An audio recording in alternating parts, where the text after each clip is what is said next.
नमस्कार, ये आकाशवाणी है। अभी आप मनोज कुमार शर्मा से समाचार सुनेंगे।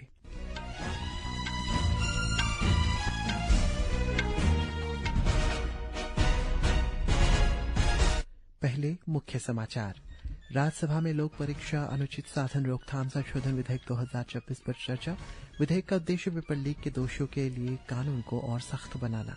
लोकसभा की कार्रवाई विभिन्न मुद्दों पर विपक्ष के हंगामे के कारण बाधित।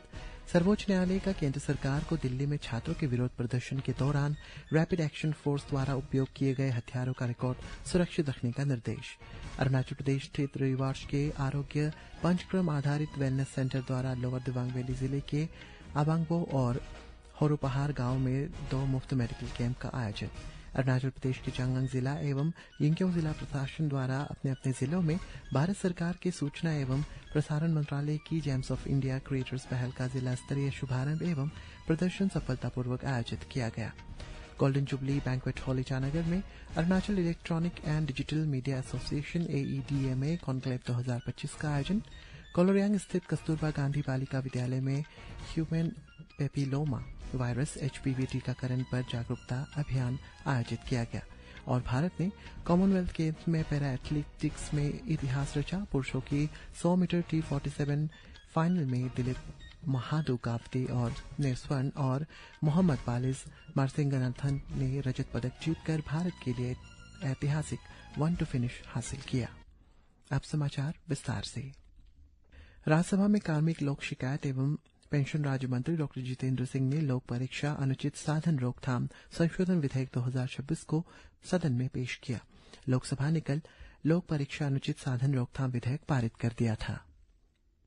परीक्षा व्यवस्था में पारदर्शिता और लोगों का भरोसा बनाए रखने के लिए यह विधेयक संसद में लाया गया है। इसका उद्देश्य छात्रों के भविष्य को सुरक्षित रखना और परीक्षा प्रणाली को कानूनी रूप से और अधिक सशक्त बनाना है। इस विधेयक में कई सख्त प्रावधान किए गए हैं। दोषी पाए जाने पर 10 साल तक की जेल, 10 करोड़ रुपए तक का जुर्माना और संपत्ति जब्त करने का प्रावधान है। इसके अलावा मामलों का जल्द निपटारा सुनिश्चित करने के लिए विशेष फास्ट ट्रैक अदालत स्थापित करने का प्रावधान है, जहां मामलों की रोजाना सुनवाई होगी। इसके अलावा पुलिस में मामला दर्ज होने के 2 महीने के भीतर जांच पूरी करनी होगी। वहीं आरोप पत्र दाखिल होने के बाद 3 महीने के भीतर मामले का निपटारा करने का प्रावधान है। इससे पहले शून्यकाल के दौरान कांग्रेस के प्रमोद तिवारी ने नीट परीक्षा पेपर लीक के विरोध में प्रदर्शन कर रहे छात्रों पर कथित पुलिस कार्रवाई का मुद्दा उठाया। उन्होंने गृह मंत्री अमित शाह से इस पर बयान देने की मांग की। इसके जवाब में केंद्रीय मंत्री और सदन के नेता जेपी नड्डा ने कहा है कि विपक्ष का पूरा ध्यान सदन की कार्यवाही को बाधित करने पर रहे हैं। लोकसभा की कार्यवाही नीट परीक्षा पेपर लीक मुद्दे पर विद्यार्थियों के प्रदर्शन के दौरान पुलिस की कथित कार्रवाई पर विपक्ष के हंगामे के कारण बार बार स्थगित कर दिया गया। दिन में 11 बजे जब सदन की कार्यवाही शुरू हुई तो विपक्षी सदस्यों ने विद्यार्थियों के प्रदर्शन के दौरान पुलिस की कथित कार्रवाई के विरोध में नारेबाजी शुरू कर दी। विपक्षी सांसद इस मुद्दे पर केंद्रीय गृह मंत्री अमित शाह से सदन में बयान देने की मांग कर रहे थे।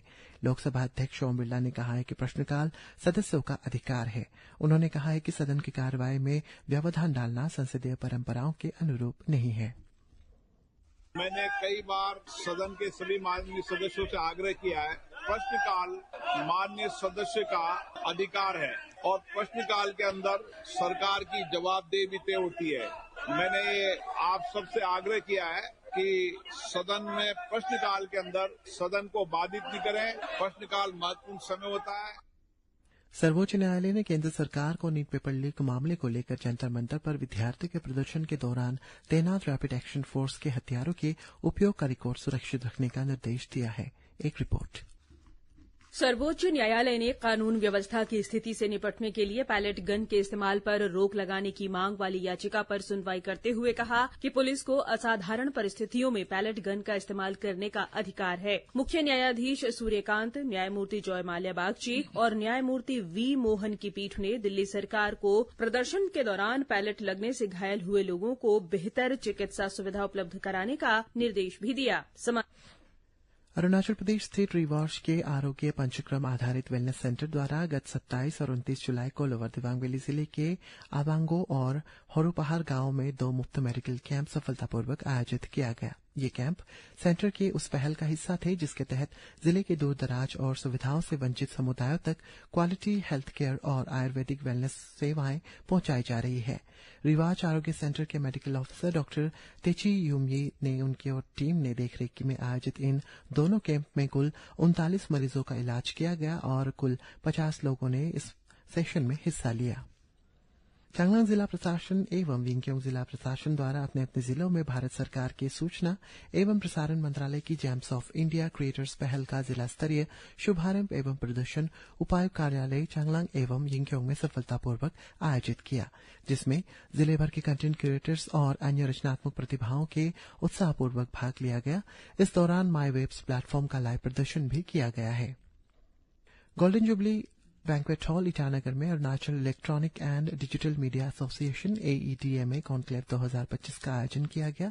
तकनीकी सत्रों में digital media and citizens empowerment, who steps the narrative in the information age तथा media freedom and responsibility, reporting without fear and favour जैसे विषयों पर चर्चा का विषय विमर्श किया गया, जिसमें वरिष्ठ पत्रकारों, ब्यूरोक्रेट्स और राजनेताओं ने पैनलिस्ट के तौर पर भाग लिया। कोलोरियांग स्थित कस्तूरबा गांधी बालिका विद्यालय में ह्यूमन पेपिलोमा वायरस HPV टीकाकरण पर जागरूकता अभियान आयोजित किया गया, जिसका उद्देश्य विद्यार्थियों और विद्यालय कर्मियों को सर्वाइकल कैंसर तथा HPV से संबंधित अन्य बीमारियों की रोकथाम में HPV टीकों के महत्व के बारे में जागरूक करना था। सत्र के दौरान प्रतिभागियों को टीकाकरण के लाभ, सुरक्षा और समय पर टीका लगवाने के महत्व की जानकारी भी दी गई तथा टीकाकरण कार्यक्रम में अधिक जन जागरूकता और सामुदायिक भागीदारी के लिए प्रेरित किया गया। रक्षा मंत्री राजनाथ सिंह ने आज नई दिल्ली में INSSV त्रिवेणी पर समुद्री अभियान की महिला टीम से बातचीत की और उनकी असाधारण उपलब्धि तथा दृढ़ संकल्प की सराहना की। इस अवसर पर श्री सिंह ने कहा कि उनका सफल अभियान राष्ट्र के लिए बहुत गर्व का विषय है।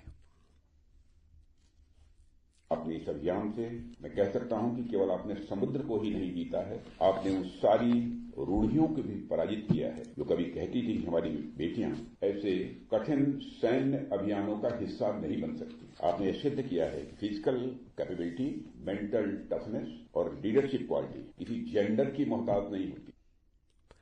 पाकिस्तान के कब्जे वाले जम्मू कश्मीर में शांतिपूर्ण प्रदर्शनकारियों पर पाकिस्तानी सशस्त्र बलों का क्रूर हमला जारी है। इसमें 40 से अधिक नागरिक मारे गए हैं और कई अन्य घायल हुए हैं।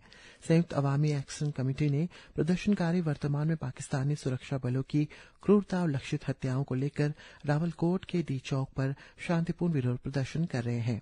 एक मानवाधिकार संस्था ने संयुक्त राष्ट्र मानवाधिकार उच्चायुक्त के कार्यालय से पाकिस्तानी बलों द्वारा घातक गोलीबारी की घटनाओं में हस्तक्षेप करने की अपील की गई है।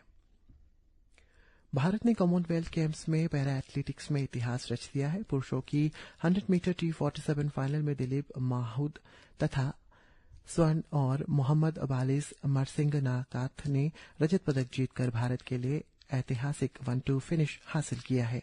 ये पदक भारत के लिए उस दिन के तीसरे और चौथे मेडल थे। इससे पहले लॉन्ग जंपर मुरली श्रीशंकर ने पुरुषों की लॉन्ग जंप में सिल्वर मेडल जीतकर भारत का खाता खोला था।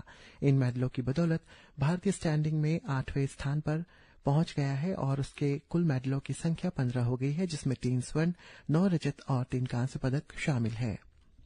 झारखंड देवघर में आज से श्रावणी मेला शुरू हो गया है। एक रिपोर्ट।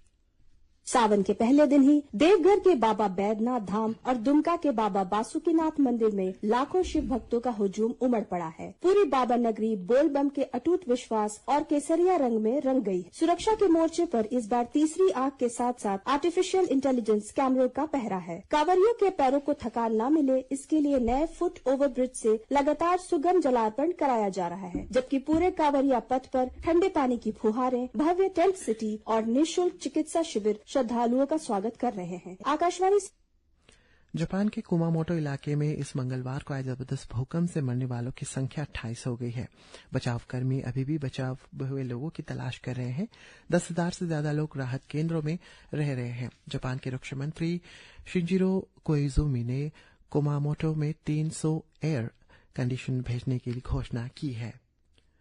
गृह मंत्री अमित शाह और रक्षा मंत्री राजनाथ सिंह ने देशवासियों को श्रावण के पावन महीने की शुभकामनाएं दी। प्रधानमंत्री नरेंद्र मोदी ने कहा है कि प्रकृति, पर्यावरण और संपूर्ण सृष्टि के प्रति सम्मान मानव अस्तित्व का आधार है। सोशल मीडिया पोस्ट में एक संस्कृति उदाहरण साझा करते हुए उन्होंने लोगों से प्रकृति की प्रति कृतज्ञता और सेवा की भावना विकसित करने और एक स्वस्थ, समृद्ध और मजबूत राष्ट्र के निर्माण के लिए मिलकर काम करने का आह्वान किया। इसी के साथ ये समाचार बुलेटिन समाप्त हुआ। नमस्कार।